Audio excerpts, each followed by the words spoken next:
The average UK staycay costs on average £1,000, but our most recent trip cost us around 100. Going on adventures doesn't have to be expensive. We have turned our simple Volvo into a cosy home to create unforgettable experiences. Are we crazy? Probably, yeah. Imagine hitting the open road with 2 adults, 1 curious pup, and a small car packed with everything we need for a getaway. Sounds challenging, right? Well, we're here to show you just how feasible and fun it can be. From cosy sleeping arrangements to space-saving hacks, we are overcoming barriers to mastering the art of living large in a small space. Who needs expensive vacations when the world is your playground and your car is your home? Car camping is about freedom, adventure, and making memories, no matter how small your space or how tight your budget. Fasten your seatbelts and watch our car camping setup to help you get ready for a journey filled with laughter, adventure, and freedom. Sometimes all it takes is a bit of ingenuity and love for the open road. Sorry about this outfit. Been on the internet forever. Don't be deceived by the sun. Temperatures went down to -4 last night because it's nearly the beginning of December. But because it was nice, we decided to go for a sea swim dip. So we're just trying to warm up. You better hurry up. There we go. Should we get out? Yeah. It's not that bad, actually. Whilst we're out here freezing, let's see who's inside the car. Nice and cozy. Nice and cozy. Although she doesn't look She's happy. sulking. She's sulking because we get to be outside and we lock her in there for a bit. But let's move on to the first thing, and that's the setup for Ada. Car camping with a dog was tricky because when she was in the back where our feet are, she wasn't settling. Every time we moved, she would get disturbed. And obviously that gave us a lot less space as well. And like Joanna said, it was -4 last night.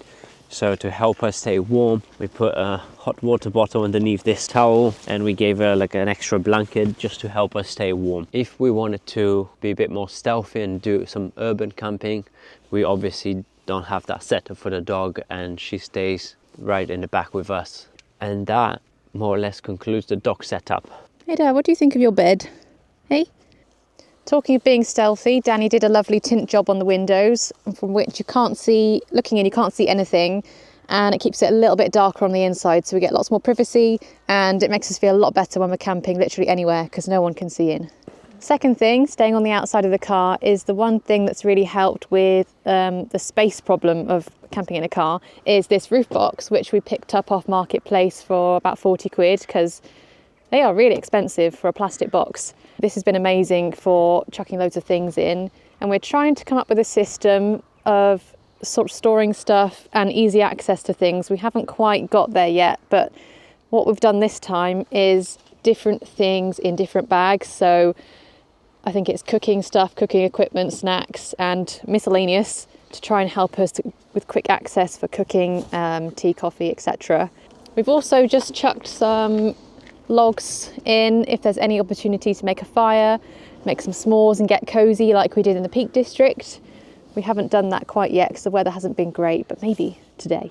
And because it's been so cold these past couple of days, we've been able to use it also like a fridge. So we've had actual milk and actual cheese and actual eggs, which have made really nice breakfasts from our usual ready brek or something like that. We also keep our stove, gas, teapot and chairs up here because they take up a fair bit of space, and we keep them at the front so they're quite easy to access. And that's more or less it for the outside. So talking of the chairs and stove, let's show you our kitchen setup. So when we get to a camp spot, we would normally get the chairs out from the roof box and we set them behind the car.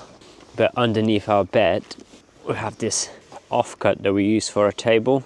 And right at the bottom of the bed here, we use this cheapy tripod from Temu or whatever that website is called. It's kind of handy because you can adjust the height of it, and then you have a nice sturdy surface.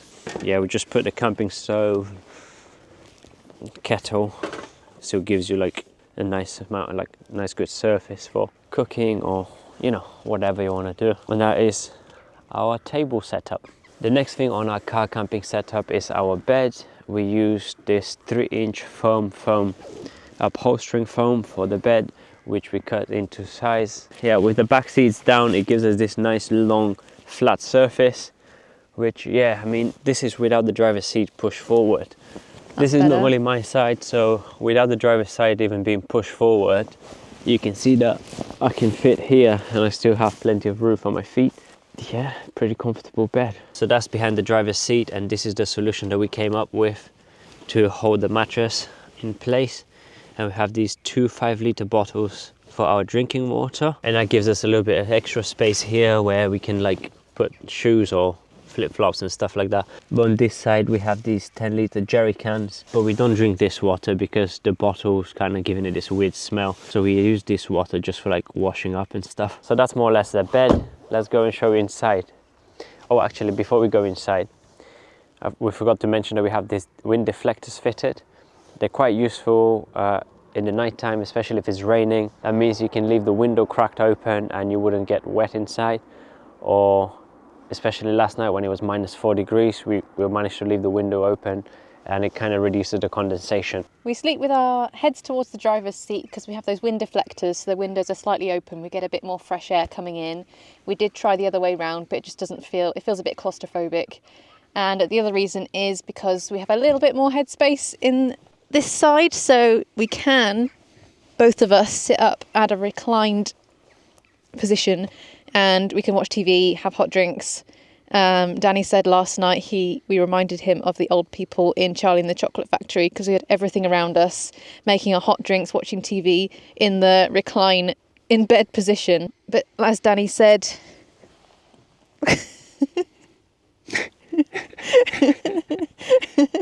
I fit lengthwise and so does Danny.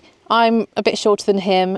As he said, the bed is about 6 foot long, and that's without pushing the seats forward at all, so anyone taller could possibly also make this work, to be fair. To make it cosy in here, we don't own any sleeping bags, so we didn't want to buy any, but we do have various duvets. So we've got one, our thin Few Tog summer one, which we still use at the moment, and then we got out, I think it's like a 13 or 14 Tog duvet as well. So we've got both of them if we need it, and it has kept us really toasty warm the past 2 nights, as in last night, like Danny said, was -4. And we both said we got a bit too hot, so it's nice to be able to have too many layers rather than too little and be cold. In terms of storage in the back of the car, there's a little bit of side space where the mattress doesn't go, so we use it as cubbies for our spare clothes. We're getting very good at packing light. Spare clothes, toiletries, some snacks, and I think last night we boiled some water, put it in a flask, and then just kept our tea and coffee making bag in here as well. And that doesn't really interact with getting in the way of our feet or anything, so these little cubbies are really handy for storage. But we did think we wanted some more things that were a little bit more easy access, so we've just bought these nets up here. We've got 4 of them, another thing off Temu for a few quid, and these could be for anything small. So we've got 2 up here, and we're just wondering where to put the next 2, maybe either on the sides here or even at the back. We're not too sure yet. To make it extra cosy and have a bit of a light at night time, we've bought these little fairy lights which have a remote control and can be set to different settings and brightnesses, and are actually perfectly adequate when it's dark for a little bit of light to see what we're doing at night without being too obvious. On the back of the headrest we keep a head torch, just because that's super useful for any nighttime wanderings. And I think the last thing in the back is we find these, I think they're magazine holders in the back of the chairs, really useful because it's very easy to lose things in a car so small somehow. So essentials, phones, Kindles, extra jumpers squeezed into these pockets here. We've got 1 each and they're quite big. And another benefit of being this way round in the car is we have easy access to the front. Mainly this pocket's been really useful for our thermal bottle. We get about 2 hot drinks each out of this, so it keeps it hot for hours and hours. And then we can also keep things on the front seats. For example, when we're somewhere like this, we don't have to be so inconspicuous. We have a few more snacks and our shoes out and extra jumpers if we need them. We can also check on Ada very easily to make sure she's okay, because I was really worried that she was going to get too cold at night despite the hot water bottle and the blanket. But every time I looked over, she was, well, out of her blanket. She wasn't very pleased with it. So that's it for our car camping setup. If you do anything differently or have any ideas for things that we can do differently, please let us know in the comments. And if you like this video, watch this one too, because I picked it especially for you. Now we're off to do another cold dip.